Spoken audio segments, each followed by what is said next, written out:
Sobre a escola italiana. Nós temos Pitágoras, que representa um dos principais dessa escola, né? Pitágoras de Samos. Temistocleia e seus seguidores também, né? Teano, Damo, Alcmeão, Arquitas de Tarento, Arignote, Quécrates, Melissa, Mia, Fintes de Esparta, Filolau de Crotona.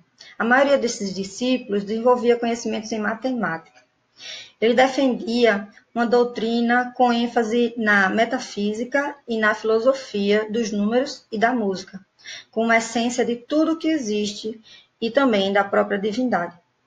O ponto central da doutrina religiosa é a crença na transmigração das almas, também chamada de metempsicose. Pitágoras foi para a Itália, na Magna Grécia, e fundou em Crotona, uma colônia grega, uma associação metafísico-científico-ético-política, que foi o centro da irradiação da escola e encontrou partidários entre os gregos da Itália meridional e da Sicília.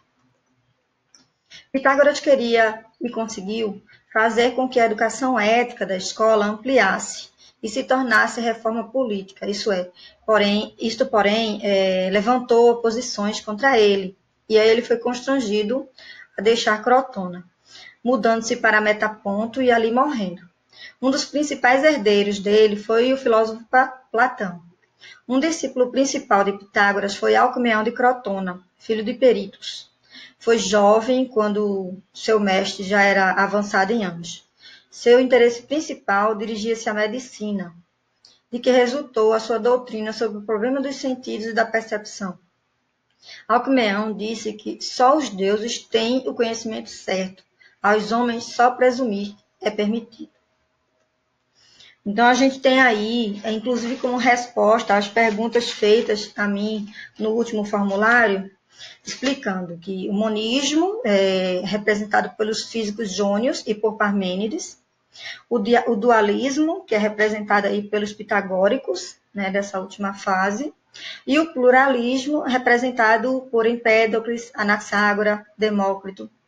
A questão todinha sobre o conhecimento que se levantava nesse momento aí é o que é a verdade.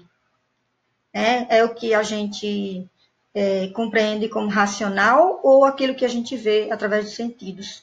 Né? E aí começa a se discutir que a verdade ela é racional e o que a gente percebe é apenas a aparência. Esse conceito vai ser discutido posteriormente por outros filósofos. Essa fase, lembrando novamente, é a fase chamada pré-socrática. E aí, quando a gente for estudando as outras fases, vocês vão entender o que diferencia eles. Né? Mas, nesse momento, o tema central que vai distinguir a fase pré-socrática é esse tema de estudo, né? E essa questão do conhecimento. Em relação ao tema de estudo, eles estão estudando a natureza, tentando compreender a origem da natureza, né? E como que ela funciona. E o conhecimento que se distingue mais é essa questão entre razão e sentidos, né? O que seria real? Aquilo que se vê ou aquilo que se raciocina e se compreende através da razão. Finalmente, a gente tem aí, né, o resumo dessas 4 fases, né? A escola jônica, que busca a arqué, os pitagóricos, que acreditam que esse arqué são os números, a escola eleata, que reflete sobre o mundo em si, e a escola pluralista, que vai discutir essa coisa dos movimentos, né, de transformação, sendo eles atomistas, que seria plurista em si também, né? Ou não atomistas.